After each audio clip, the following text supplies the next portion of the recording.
Bonjour à tous et bienvenue dans ce nouvel épisode de Chloé Talks.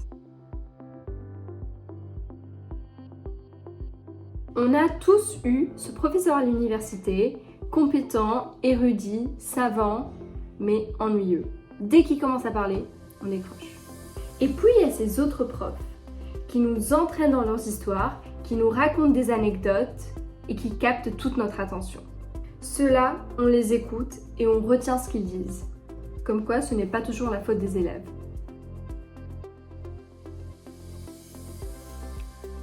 La différence, ce n'est pas juste la matière qu'ils enseignent. C'est vraiment la manière dont ils nous transmettent les informations. C'est ça le fameux storytelling. Et ça ne s'applique pas que aux profs. En communication, en marketing, en management, avec nos amis, avec nos proches, bref, dans la vraie vie quoi. Savoir captiver notre audience, c'est vraiment essentiel.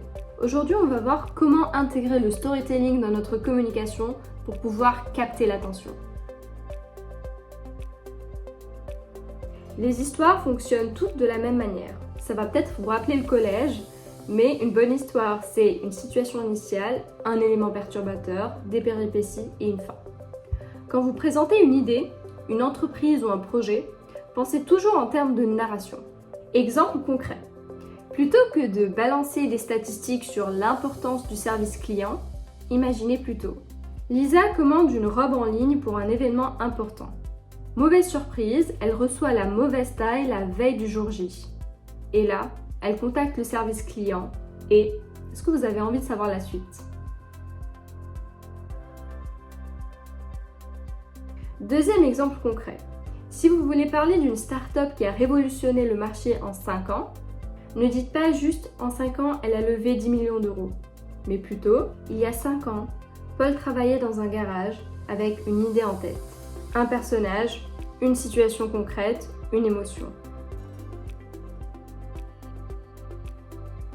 Ce qui différencie une histoire d'un récit fade, c'est le pouvoir des détails. Ne dites pas « le client était satisfait », mais dites plutôt « quand il a ouvert son colis et découvert un mot manuscrit de remerciement, il a souri ». Faites voir, entendre et ressentir. C'est ça qui crée une connexion avec votre audience. La prochaine fois que vous devez convaincre quelqu'un, ne présentez pas juste des faits concrets. Racontez une histoire, vous verrez la différence.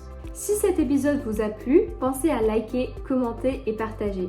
Et vous, c'est quoi l'histoire qui vous a le plus marqué récemment? Dites-le moi en commentaire.